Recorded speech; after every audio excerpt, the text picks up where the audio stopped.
Right, welcome to the channel and a new video. Today I'm going to just do a question and answer. We said we were going to do it last week. There's a load of comments on here, so I'm going to read through a couple of these, try and give you some good answers, and slowly work through a couple of them. But appreciate everyone for commenting in anyway. So, right, we'll make a start. So the first one that caught my attention was this chap, Ben Buckman. He left a comment on there, so I'll give you a quick readout of what he said and then I'll answer his questions. Absolutely love the content. A few questions. How did it all begin? How did you start up the business? Did you do it straight from leaving education? How did it become so good at fixing equipment? Were you a mechanic before you started? Or are you self-taught? I know you want a plot of land, but do you have any plans to get a bigger unit / shop, front of house, staff to compare with to compete with larger companies, or do you prefer a less hassle of working the way you do now? So that's from Ben Buckman, right? So I'll give you quick answers on them. So how did it all begin? I've always wanted to start my own business. Never really knew what to do. Tried numerous things in the past, never really took off. And COVID was one of the main things that made me ended up doing this. So COVID happened. I was in a position where I wasn't getting paid. I didn't have any income at the time. And I had a load of stuff left over from a previous venture, few tools, few bits and bobs. So I started advertising the tools that I had. So one of them was a rotavator and a couple of other bits. And I started selling them. So I sold a rotavator, got more money than I paid for it originally when I first bought it. Just to gain some income. And then I was always in the lookout. I thought I'll have a fiddle, and I bought a water pump was the next thing I bought. It was 20 quid and I didn't really know much about it, but I thought for 20 quid, even if I can't get it working, somebody else will buy it off me for 20 quid. So that's what I did. So I went and bought a water pump. It was seized. Well, what I thought was seized. Got it home. It was full to the brim of oil. So you could kind of work it out backwards what had gone on. The chap thought it was seized, filled it with oil, thinking it's been ran low of oil. Anyway, because it was a water pump, on the water pump size housing, the water's been left in there and it had rusted. So it had rusted solid. So I took the water pump housing off, smashed it a couple of times with the hammer, broke the rust free, and then it turned over perfectly. I dropped the oil to its correct level, cleaned the carb out, and it ran perfectly. And I sold that for 80 quid, I think it was. This was very, very early on. And a friend of mine, his old man wanted a mower. And he said, when I was asking people if anyone wanted my old equipment, he was like, oh, well, I'm after a mower if you've got one. I said, I haven't. But at that point, I thought, well, I've got a customer there. I'll keep an eye out for one. And I'd seen hundreds of mowers go up for sale. And I'd never any interest in them. I didn't think anyone would be interested in an old second-hand mower. Anyway, I bought... something come up online. There was 4 push mowers and an air compressor, and what I wanted was the air compressor, and it was 40 quid for the whole lot. So I went there in a Volvo I had at the time. I filled my Volvo to the roof, passenger seat, you name it, filled it right up. Excuse me. And I got home, got the air compressor out. It wasn't working as well as it should have been, but the chap, when I got there, he said, look, I've got a couple of mowers here. These things are 150 quid on eBay. You'll get good money for them. And I kind of thought, yeah, of course they are. Didn't really do any research to what they were. And what they were old haterette mowers. They're like the old ex-council mowers. I went and got them, picked them up, got them going. Got one of them going, put it on Facebook Marketplace for 50 quid. Someone came that day and bought it. And I thought, well, wow, I've got me 40 quid back. I've made a tenner. Happy days. So I fixed another one, sold one to me mate's old man for 40 quid. So now I was up to 90 quid from me 40 quid. And I had 2 mowers left. So I got straight back out there with the spanners, fiddled about them, cleaned the carbs, reset the points, got them both going. And then I put the next one up for 60 quid. That sold. And then I put the next one up for 80 quid and it sold. So I'd made a good bit of money out of them machines. And at that point I thought, hang on, there's money to be made. And COVID happened, so everything closed down. You couldn't buy anything. All the shops were closed, and there was a lot of people out in the gardens at the time. So what I did is I went out buying as many second-hand lawnmowers as I could find, and I was just starting to fix them, learning as I went along. reinvesting the little bit of money that I was making each time, buying bigger and more machines, and slowly putting diesel in my car and living off it, really. So that's what I ended up doing, and that's how it all began. So that's that, answered that question. Did I leave from education? No, I didn't start from education. I went and did multiple jobs. I'd worked in factories when I was younger. I went fencing contracting. I did that for a few years. My last job I come out of, I went and worked on drilling rigs down south, and I did that for about a year. Kind of fell out of love with doing it, really, and I came home and I started my own fencing business and bits and bobs and tried different things, and like I say, none of them really took off other than this mowers, so that's what I ended up doing. Were you a mechanic before you started? No, I wasn't a mechanic. I'm very mechanically minded. I used to watch Wheeler Dealers as a kid and Shed and Buried, and I knew bits. I've got a good understanding of engines, suck, speed, bang, blow. It's got to have the fuel, air, bit of compression, and usually they'll go. I used to have little motorbikes when I was a kid. I was always tinkering with them, getting the spark plugs out, getting them going, and so I had a good idea. And these mowers right at the beginning are basically so basic. So this is what I started to do. I started teaching myself as I went along. And everything I've learned just by having a go. I thought, your plot of land, do you have any bigger unit? So my idea about buying a plot of land was, I don't like renting. Renting for me is money for nothing. It really winds me up. Like when I do my books at the end of the year and I see how much I'm paying over a course of a year just to have that little unit, it proper makes me ill. So the idea of buying somewhere so I don't have to rent has always been the way forward for me. Do I want a bigger unit? It would be great to have a bigger unit, but knowing the costs that come with it, and at the moment, my philosophy is if I can turn those machines around quick enough that I don't need to go and have a bigger unit, why would I? Because it just increases my costs, reduces my profit margins, and I make less money. I'd rather try and spin them quickly, So that's kind of what I do. Bigger unit, higher staff, compete with larger companies. At the moment, I've got a bit of a niche market. All my stuff's done online. I see a lot of my competitors, they've got big shop fronts, and in all honesty, I think that is coming to an end.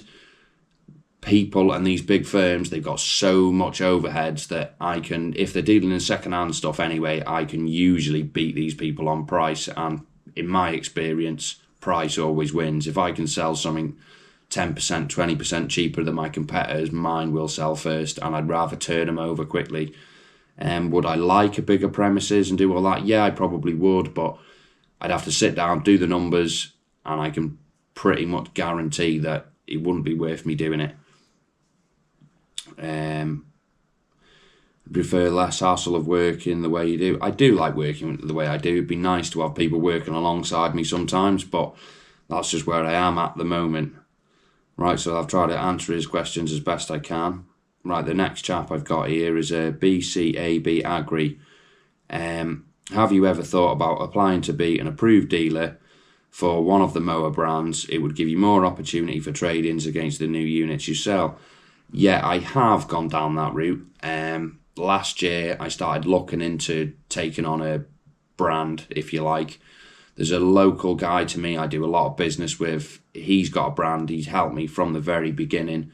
And I wouldn't say I've outgrown him, but I'm probably bigger than him now, and he's still doing what he used to do.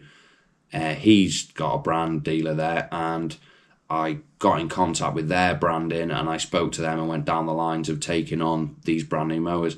When I started then looking into the numbers involved and how much the profit margins you make on selling a new machine, to me, I don't understand why these people do it.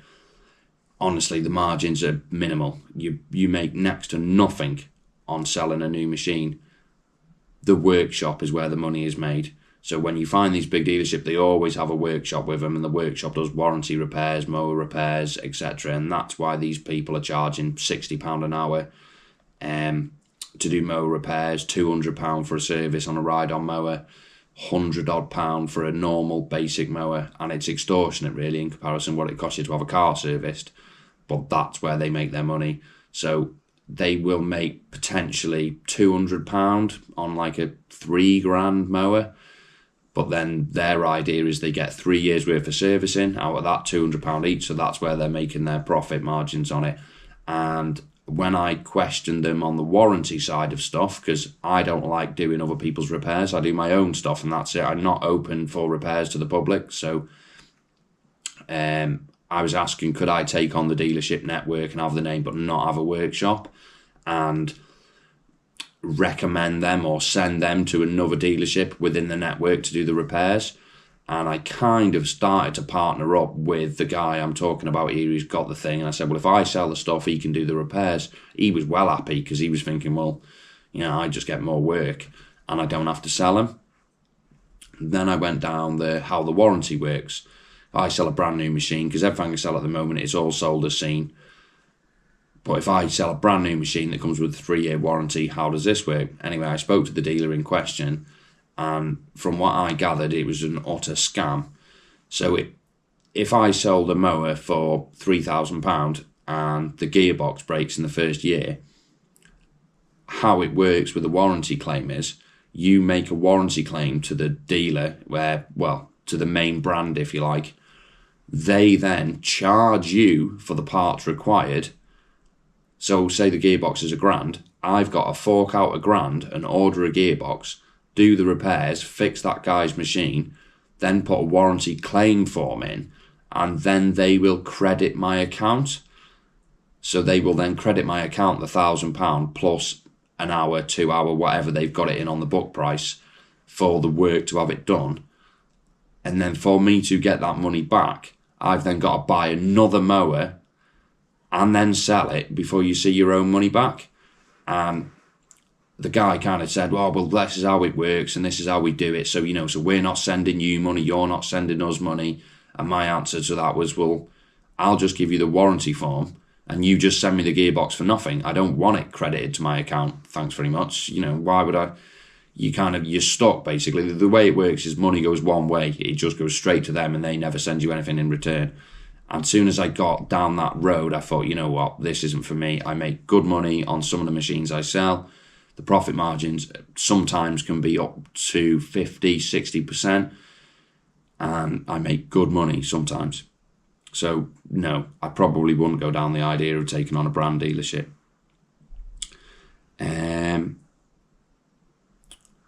Right, another comment from the same chap.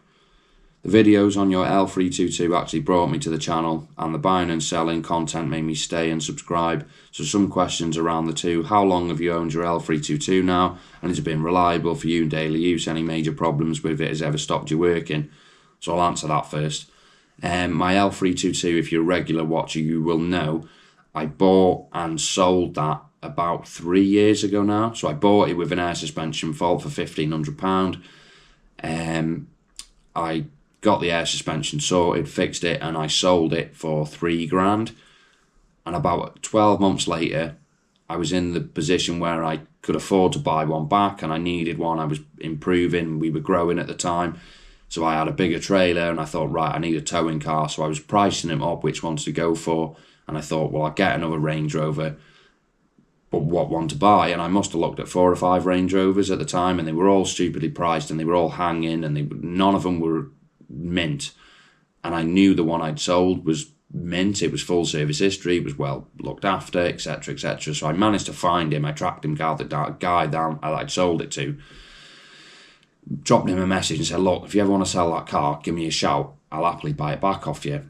And he messaged me straight back and he said, oh, funnily enough, I'm getting a new van on Thursday and I will be looking to sell it. And this was the Tuesday.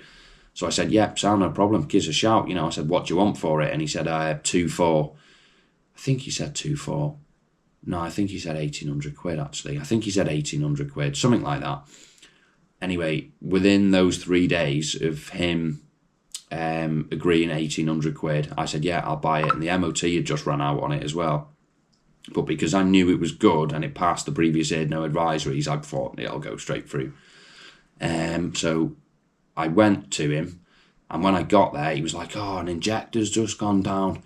He's like, oh, Just gives 1,500 quid for it. And I thought, yeah, no problem. So I thought, yeah, I'll take that on. So I bought it back off him for 1,500 quid a year later, and then got the injector fixed. And at the time, I was still in the diagnosis. I followed it through, and what it was the lug that joins onto the injector itself.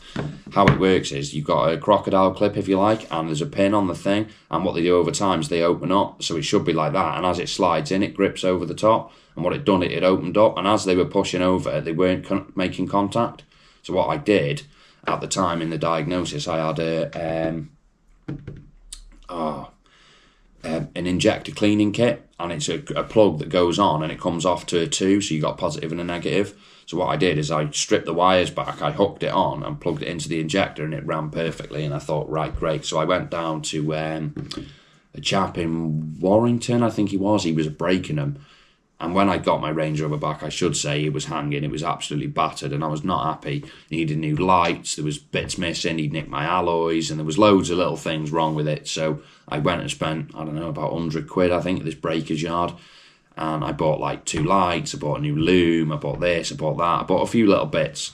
And I came home, swapped the plugs, put it on, and she was mint. She's never really had any issues since. I got it through an MOT. She needed brake pipes, put new brake pipes on it. A few little bits, and then she was away through the MOT. And then now coming to his other question, how long have you owned it now? So I've probably had it now for nearly 3 years.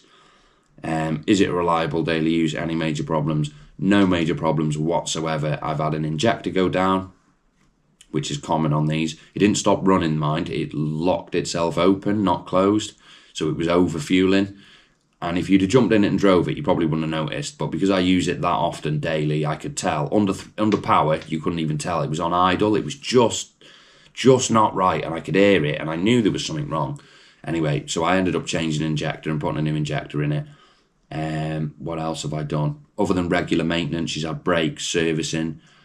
The only thing that does let me down every now and then is the battery terminals. Sometimes they get a bit rusty, and every now and then she'll click off. So I've had that off a couple of times, but I know these problems. And the key is a common problem on these. It fills up with dust and muck, and sometimes it doesn't turn. So I give that a blast out with the old electrical cleaner every now and then, get the airline down it, blow all the crap out of it, and then give it a nice little gentle up with WD-40, oil the lot back up, and she's fine. And that's pretty much all I've had to do with it, really. I've never had any major problems with it. On the business side, what has been the most profitable, best, most enjoyable deal you've ever done? And what has been your biggest loss / worst deal you've ever done? So this is off the same chat. The most profitable, best, most enjoyable. Well, it wasn't the most profitable deal I've ever made, but I'd say it was probably one of the most enjoyable and one of the best deals, and it's got to be my first deal I ever made, buying and selling a tractor. I found a tractor for sale. I got in contact with the people.